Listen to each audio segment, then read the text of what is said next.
क्रम में आज पुनः हम आपको लेके आए हैं हाटपिपलिया विधानसभा। देवास जिला के में स्थित इस विधानसभा में कांग्रेस विधायक हुआ करते थे, लेकिन आज के दिन में भारतीय जनता पार्टी का यहाँ पे विधायक है। सबसे पहले आज हम आपको परिचय करा रहे हैं स्थानीय कांग्रेस वरिष्ठ कांग्रेस नेता, विभिन्न पदों पे कांग्रेस में हैं, जिनकी पारिवारिक पृष्ठभूमि भी इस क्षेत्र में राजनीति में रही है। सबसे पहले एक परिचय आपका हमारे दर्शकों से। सबसे पहले तो मैं मध्य प्रदेश की समस्त जनताओं को मेरा नमस्कार। सभी मेरी हाटपिपलिया विधानसभा की धर्मप्रेमी जनता को भी मेरा नमस्कार। मैं विश्वजीत सिंह चौहान आज आपके बीच उपस्थित हुआ हूँ और बहुत ही जल्द हम विधानसभा की प्रमुख चर्चाएं आप लोगों से करेंगे। भाई साहब हमारे बीच में आज यहाँ पर पधारे हैं, तो बड़े ही आज की बात है कि चूँकि चुनाव में बहुत कम समय बचा है जी, तो आगे की चर्चा के लिए हम यहाँ पर आप भैया के साथ बैठे हैं। बहुत बहुत स्वागत है आपका। इस बार इस विधानसभा में बहुत सारी परिवर्तन भी आई है, तो कांग्रेस किन मुद्दों पे यहाँ से चुनाव लड़ती है? देखिए भाई साहब, हाटपिपलिया का अगर रुझान देखा जाए तो हाटपिपलिया एक कांग्रेस की सीट मानी जाती है। यहाँ का मतदाता हमेशा कांग्रेस के साथ रहा है।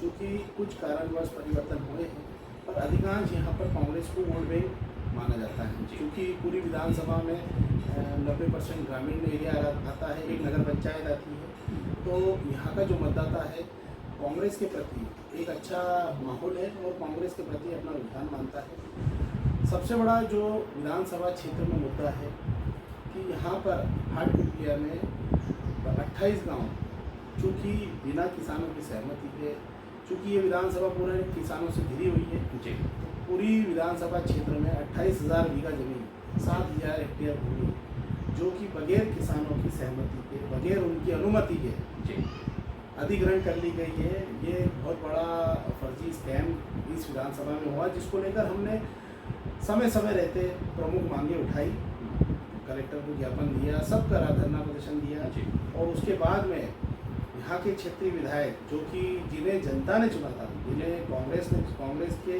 कार्यकर्ताओं ने चुना था, जो अपना मत बेचकर, जो जनता का मत बेचकर बीजेपी में जा चुके हैं और उन्होंने जनता को बहलाने फुसलाने का काम किया। पहले तो उन्होंने लैंड पूलिंग योजना को बताया कि एक विकास की योजना है, और फिर जब उनका विरोध प्रदर्शन किसानों ने किया, कांग्रेस ने उसका समर्थन किया, तब उन्होंने किसानों के साथ मिलकर भोपाल शिवराज सिंह जी के पास गए और माननीय मुख्यमंत्री जी ने पहले तो उन्हें आश्वासन नहीं दिया, और जब दूसरी बार लगातार उनका घोर विरोध होने लगा, उसके बाद सोनकच्छ में एक सभा में माननीय मुख्यमंत्री जी ने, जो उनका काम है प्रदेश में जहाँ जाते हैं वो लंबी लंबी घोषणाएं करते हैं, उसी तरह एक लंबी घोषणा देवास में भी करी है और आज उसको 3 महीने हो चुके हैं, परंतु अभी तक उस घोषणा पे ना तो कोई विचार विमर्श किया है और उन्होंने घोषणा की थी कि लैंड पूलिंग योजना को निरस्त किया जाएगा। तो मेरा विधायक जी और यहाँ के जनप्रतिनिधि जो भाजपा से जुड़े लोग हैं, उनसे मेरा यही निवेदन है कि जब वहाँ पर कलेक्टर साहब थे, सारे जनाधिकारी थे, बाकी घोषणाएं आपने कही कि कलेक्टर साहब को उठवा के बोला कि यहाँ आते बंद किया जाए या ये बंद किया जाए, तो आप चाहते तो वहाँ भी एक कलेक्टर को आदेश कर देते कि इसका नोटिफिकेशन जारी किया जाए, परंतु ना तो उन्होंने कोई नोटिफिकेशन जारी किया अभी तक, और ना उस मुद्दे को लेकर जिन्होंने अभी तक कोई किसी से चर्चा की है। चलिए, ये तो किसानों को लेके तो कांग्रेस लगातार है चर्चा में रहती है, ये तो कांग्रेस किसानों के लिए है। अगर आधी आबादी की चर्चा करें, महिलाओं के लिए भी कोई योजना है आपकी सोच? महिलाओं के लिए हमारे माननीय कमलनाथ जी एक बहुत ही अच्छी योजना लेके आए हैं, नारी सम्मान योजना, जिसको लेकर इस विधानसभा में प्रत्येक बूथ पर सभी महिलाओं ने बढ़ चढ़ कर हिस्सा भी लिया है, अपने फॉर्म भी भरे हैं। अब उस घोषणा जब माननीय कमलनाथ जी ने करी, उसके बाद मुख्यमंत्री शिवराज सिंह जी ने 18 साल में महिलाओं की याद आई उन्हें। 18 साल में उन्होंने कभी महिलाओं के लिए सोचा नहीं, क्योंकि चुनाव में सिर्फ 4 महीने बचे हैं, तो वो एक योजना लाए और उस योजना के तहत भी उन्होंने कम से कम 70% महिलाओं को छोड़ दिया गया। मैं ये पूछना चाहता हूँ कि क्या वो 70% महिलाएं माताएं बहनें नहीं है क्या? वो आपके मतदाता नहीं है क्या? वो आपके आशीर्वाददाता नहीं है? सिर्फ 30% महिलाओं को उन्होंने लिया है, क्योंकि ये योजना पूरी तरह से फ्लॉप योजना हुई है। अगर माननीय कमलनाथ जी ने कहा है कि हम हर परिवार को इस योजना का लाभ देंगे, अगर शिवराज सिंह जी इस योजना का लाभ अगर महिला हितैषी होते या माताओं बहनों के बारे में सोचते तो वो एक ही आदेश जारी करते कि पूरे प्रदेश की माताएं बहनें मेरी माताएं हैं और मैं सभी का ख्याल रखूंगा और सभी को राशि दूंगा, परंतु ऐसा नहीं हुआ है। आपको खुद ज्ञात है कि उसमें कितनी शर्तों के बाद, बड़ी ही शर्तों के बाद 18 साल बाद मामा माताओं के बारे में सोच रहे हैं और उन्हें मात्र 1,000 रुपये दिया जा रहा है। और यहीं पर कांग्रेस में 1500 रुपये हर परिवार की महिलाओं को दिया जाएगा, 500 रुपये बिजली 500 रुपये में गैस टंकी दिया जाएगा और 100 रुपये यूनिट तक बिजली फ्री दी जाएगी, 200 यूनिट तक हाफ दी जाएगी। तो ये प्रमुख योजना है। किसान से संबंधित जो योजना है माननीय कमलनाथ जी की सरकार 2018 में बनी थी, उसके बाद यहाँ पर किसानों का कर्ज माफ हुआ है। पूरे प्रदेश में 27 लाख किसानों का कर्ज माफ हुआ है। चलिए, किसानों को लेके, महिलाओं को लेके आपने विचार प्रकट किए। लोग चर्चा करते देश में रोजगार भी एक मुद्दा होता है। आपके यहाँ औद्योगिक विकास की क्या संभावना है?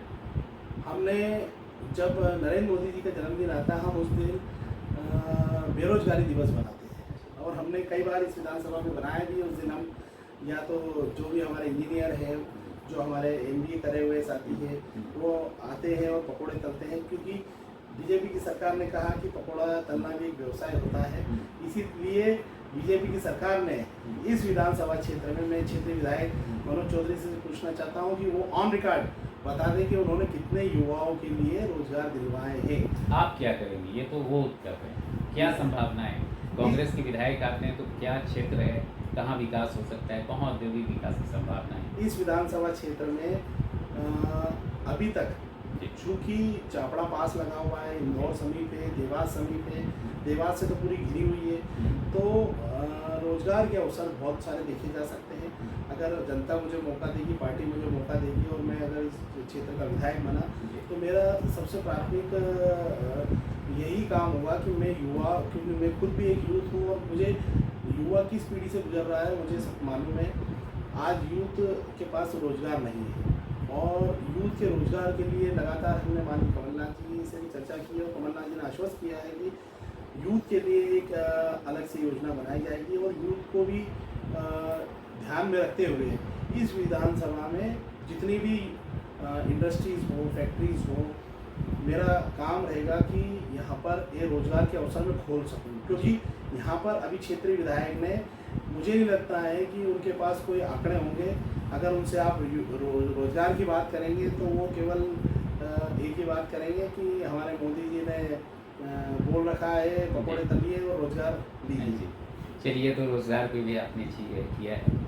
जो आपका विधानसभा क्षेत्र आता है उसमें ट्राइबल बहु क्षेत्र कहा जाता है।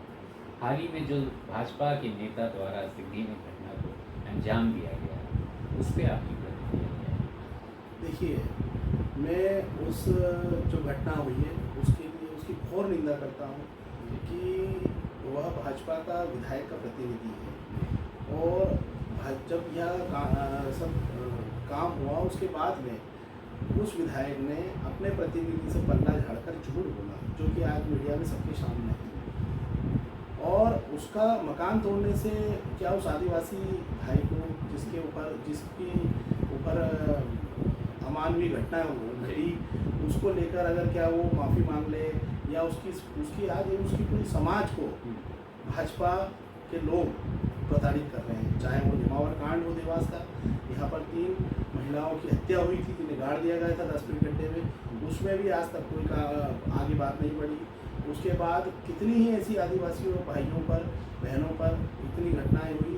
आप देखें पूरे प्रदेश में अत्याचार हो रहा आदिवासी भाइयों पर। तो मैं उनके साथ हूँ और हम इसकी घोर निंदा करते हैं। और हमारे चूँकि यूथ कांग्रेस के प्रदेश अध्यक्ष विक्रांत भूरिया जी भी आदिवासी समाज से आते हैं, तो उन्होंने भी इस मुद्दे को लेकर पूरे प्रदेश में मुख्यमंत्री शिवराज सिंह जी के पुतला दहन की हमने यूथ कांग्रेस के माध्यम से पूरे प्रदेश में पुतले जलाए गए हैं। आप सुन रहे हैं श्री विश्वजीत सिंह चौहान साहब की भावनाओं को आप सुन रहे हैं। अगर आपको कोई प्रश्न हाट पिपलिया विधानसभा से जुड़े हो तो कमेंट बॉक्स में लिखना ना। इस बार आपके नाम की चर्चा मतदाता कर रहे हैं। तो जैसे कहा जाता है कांग्रेस को हराता है, और आपका विधानसभा तो इसमें थोड़ा सा विशेष रूप से चर्चित रहा है पूर्व में आज के दिन।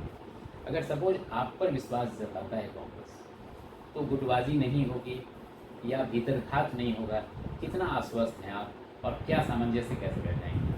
यहाँ पर चूँकि कांग्रेस के हमारे पूर्व विधायक आदरणीय स्वर्गीय राजेंद्र सिंह जी बघेल यहाँ से 3 बार एमएलए रहे और मेरे दादा स्वर्गीय हरक सिंह जी चौहान उनके काफ़ी करीबी थे।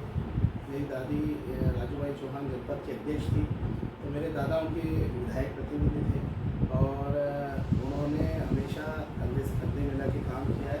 तो मुझे लगता है कि यहाँ पर जो अन्य दावेदार हैं उन्हीं के परिवार से उनके बेटे हैं, तो मुझे ऐसा लगता है कि हम मेरे साथ रहेंगे। अगर मुझे पार्टी भी मौका देती है तो मेरे साथ रहेंगे, परिवार का हिस्सा है हम लोग और कांग्रेस यहाँ पर एकजुट होकर काम करेगी और एकजुटता से चुनाव लड़ेगी। इस बार भीतरघात नहीं होगा ऐसा लग रहा है, पूरा उम्मीद है आपको? भीतरघात की हम बात करें तो पूरे प्रदेश में जी। माननीय कमलनाथ जी और माननीय दिग्विजय सिंह जी और हमारे नेता गोविंद सिंह जी और सज्जन वर्मा जी ने पूरी कमर कस ली है कि पूरे मध्य प्रदेश में कहीं भी भीतरघात नहीं होगा। सब एकजुटता से चुनाव लड़ेंगे और 150 प्लस सीटें का जो कमलनाथ जी का आंकड़ा है बिल्कुल उसको पार करेगी कांग्रेस और एक बहुमत वाली सरकार बनाएगी। चलिए, यहाँ की जो आठपीपलिया विधानसभा से जनता आपको अगर सभा में भेजती तो इस जनता के आपकी क्या पहले प्रश्न होंगे, किन मुद्दों को उठाएंगे सभा में? मैं सबसे पहले तो इस विधानसभा के जितने भी हमारे यूथ है उनके लिए सबसे पहला मुद्दा उठाऊँ कि यहाँ पर रोज़गार की व्यवस्था की जाए। दूसरी, हमारी जो माताएं बहनें हैं उनके लिए भी जो रोज़गार में अवसर मिलेंगे उसके लिए मैं प्रयासरत रहूँगा। किसानों को समय समय पर खाद मिले और उनके फसलों के उचित मूल्य उन्हें मिले, उसको लेकर हम हमारे जो भी माननीय मुख्यमंत्री रहेंगे उनसे हम आग्रह करेंगे। और क्योंकि किसान पूरी विधानसभा में अधिक से अधिक किसान हैं और किसानों के ही बच्चे हैं, तो किसानों के लिए, युवाओं के लिए और महिलाओं के लिए विशेष हमारा फोकस रहेगा इस विधानसभा में कि अगर मैं विधानसभा पहुँचता हूँ तो सबसे पहला मेरा प्रश्न यही होगा। क्या अपील करना चाहेंगे आप मतदाताओं से? मैं मतदाता से यही अपील करना चाहता हूँ कि पूरे मध्य प्रदेश में कांग्रेस के लिए बहुत अनुकूल माहौल है। चूँकि 2018 में भी आप पूरी जनता ने कांग्रेस को चुना था, आपने अपना मत दिया था और हमें पूरा विश्वास है कि हाटपिपलिया की जनता इस बार फिर कांग्रेस के विधायक को यहाँ से विधायक बना के विधानसभा भेजेगी। तो आप सभी लोगों से मेरी यही अपील है कि जितनी ज़्यादा से ज़्यादा तादाद में हो कांग्रेस की बातें करें, कांग्रेस की जो योजना है उन योजनाओं की चर्चा करें, महिलाओं से करें, युवाओं से करें। और आपको किसी भी प्रकार की अगर कोई भी समस्या हो तो मैं अधिकतर विधानसभा क्षेत्र में रहता हूँ। मेरा चूँकि मैं स्थानीय भी हूँ, मेरा गृह निवास विधानसभा क्षेत्र में ग्राम राजौरा में आता है, तो मैं आसानी से उपलब्धि भी हूँ। तो आपको किसी भी प्रकार की कोई भी समस्या हो तो आप बेहिचक मुझसे बात कर सकते हैं और उस समस्या का निराकरण करा सकते हैं। चलिए, विचार साझा करने के लिए बहुत बहुत धन्यवाद। हाटपिपलिया कांग्रेस के जो मुद्दे हैं यहाँ भी हैं, भूमि अधिग्रहण के मामले यहाँ पे चल रहे हैं, जिस पर कांग्रेस कमर कस लिया है, किसानों को न्याय दिया। अगर आपके कोई प्रश्न हो तो निश्चित कमेंट बॉक्स में लिखेंगे। आप दर्शकों का बहुत बहुत आभार। धन्यवाद। नमस्कार।